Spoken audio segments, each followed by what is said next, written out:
This is Dr. Adam J. Bach. Welcome to this short audio presentation about an entrepreneurial mindset.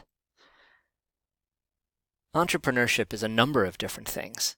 It's an economic phenomena. It's a possible career choice. But I like to think of it primarily as a mindset that can be used in any organizational context. It's not restricted to simply starting a new venture or being the CEO of a small tech company. Entrepreneurship is a way of thinking about problem solving that you can use in corporations, government, social activities, and in your career in general. It's helpful to compare it against a management mindset. In a management mindset, which you will probably be presented with at any large corporation, there are a couple of givens to work with. First, you have a set of resources that are available based on the current status of the organization. So for example, you might be a product manager for a Fortune 500 consumer goods company, and you probably are given a budget with cash to work with. You have a certain number of people on the program or supporting the product, and you have assets, brands, physical equipment, and so on to support whatever activities you choose to do in any given 12-month period. And then you're probably given a goal, and it's probably quite specific, something like grow product revenues by 6% or by 20%, whatever it happens to be. But those things tend to be given to you. Those are the fundamental assumptions under which you operate. And your job in a management mindset then is to find the most effective or efficient path linking the resources available to you to the goal that you've been presented with. But an entrepreneurial mindset requires useful in a very different type of situation. First, you have to recognize that opportunities arise from uncertainty. We're looking at situations now in which there are aspects of the world that we're not certain about. We don't know what people want, or we don't know exactly what the technology can do, or we don't know how a specific industry is going to develop. Second, rather than being given a set of resources, we recognize that resources can be acquired or assembled, that we can go out and recruit people to get involved in whatever project we're creating. We could raise money if we need to. We could find ways of accessing assets or other physical equipment without actually paying the full amount for them. So then the challenge is not to find the most efficient path between givens. Now the challenge is to use a flexible, adaptive process where we're simultaneously exploring what the goals might be, as well as finding the paths to those goals. So these are situations where we think we have a really exciting idea or innovation or something that we suspect people want. And what we have to do is both figure out what it is that we think people want, or what the potential for our innovation is, as well as how we're going to make that real, how we're going to develop it and bring it to the market. And once we're doing that, once we remove the boundaries, the limitations of the resources we currently have, as well as externally set goals, now we're required to think entrepreneurially.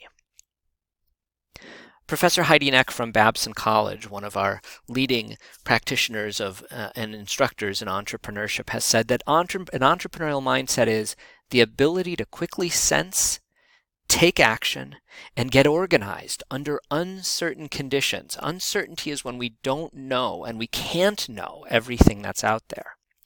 This includes the ability to persevere, accept, and learn from failure, and get comfortable with a certain level of discomfort.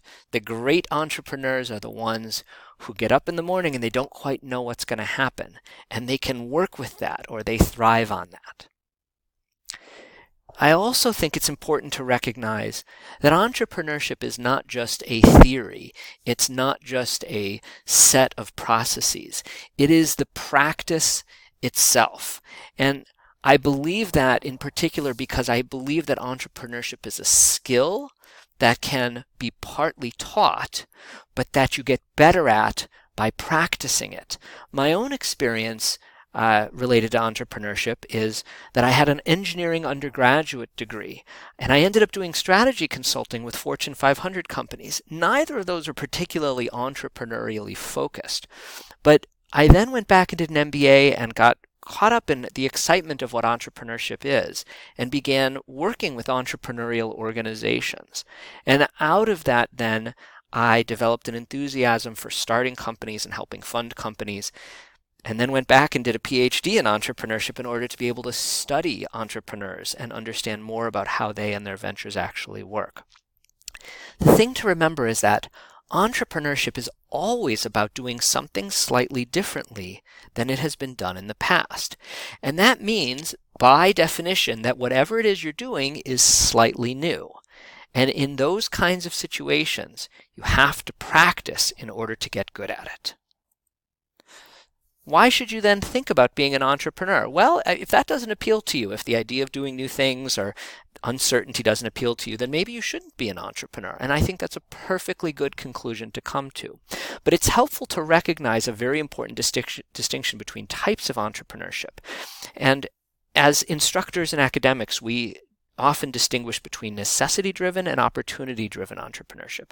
Necessity-driven entrepreneurship is what we see when people can't get a job, either in an advanced economy like America or in less developed economies in places like rural Bangladesh, for example, where there aren't large corporations offering many different types of jobs across a variety of sectors. And in those situations where people either don't have those types of jobs available to them or they don't have the skills that are available to them, they are often required to take up necessity-driven entrepreneurs. And so we could go back 3 generations in my family who were immigrants from Central and Eastern Europe, and when they arrived in the United States, they did not have college degrees, they didn't have skills, and they took up various forms of entrepreneurship in Wisconsin in order to make a living. Things like buying and selling fruit or other foods.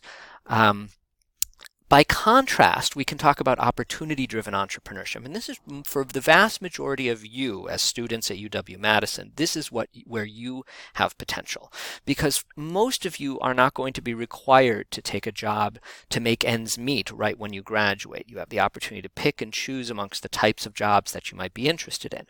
And so for you, if you chose to be an entrepreneur, presumably you would do it because you saw an opportunity. There was something you wanted to pursue. And that's what I believe is, for those of us who are privileged enough to have this kind of background and to live in this type of economic environment, we should choose to be an entrepreneur not because we simply want to make money, but because there's something we want to accomplish, and entrepreneurship is the best available mechanism to make it work. I believe that in an uncertain world, an entrepreneurial mindset will be extremely valuable. The challenges that we are going to face as Americans, as citizens of the world, are going to be much more complex and unfamiliar to us as the years progress, whether they are geopolitical, whether they are environmental, whether they are economic, whether they are associated with social justice, income inequality. And these are challenges that aren't going to have set solutions. For those of us who are interested in these kinds of things, we're going to have to think out of the box. We're going to have to find solutions that have never been found before. The reality of the socioeconomic environment we live in is that there is unequal access to resources. Some people, because of where they are born, the families they are and the environments they are born into, have more access to resources like capital and education than others. And for those of us who are not born into those environments, an entrepreneurial mindset is one of the more powerful ways to seek out the opportunities that we are excited about. There are going to be changing time frames. The pace of innovation and technological development is accelerating. Aspects of globalization are changing how fast organizations can move. Globalization itself is increasing competition in every possible market. At the same time, it increases access to resources. People who previously never had access to resources can get access to them. People who never had access to customers can get access to them in many, many different kinds of places. And technology can facilitate scaling up organizations much faster than was ever possible previously. It used to take years or decades to reach millions or billions of customers. Now that can be accomplished in a matter of months in some cases even just weeks. If this all sounds exciting to you and you'd like to learn more, I'd encourage you, interview an entrepreneur. You're going to hopefully meet an entrepreneur in the entrepreneurial event activity you'll do later in the semester. But you don't have to wait until then. Start with your family and friends. You might be surprised to discover there are entrepreneurs in your family or amongst your friends, people who've started and operated businesses, whether at a very small or a very large scale. Yes, you're required to go to an entrepreneurial event later this semester for an assignment, but there's nothing preventing you from going to more than one. There are entrepreneurial events at the university and around Madison and across the state happening all the time, multiple events every single week. Those are great opportunities to ask the questions you really want to ask. I know that we tend to arrive in these situations and we want to ask sort of the very generic questions like, why did you do this? What got you started? And so on and so on. But you might be surprised. Entrepreneurs love to talk about themselves and their experiences and to share that. And I'd encourage you, you can ask the tougher questions like, what don't you like about entrepreneurship? Or what would you do differently? Or what is the biggest mistake you've ever made? And I think you might be very pleasantly surprised at how candid many entrepreneurs will be when they discover there's a student in particular who wants to learn about their experience. So I hope that this gives you a little sense of how I think about an entrepreneurial mindset. And I think that that will be useful to you as we progress in the course. And I hope it's something that you'll take away from you long after the course is over.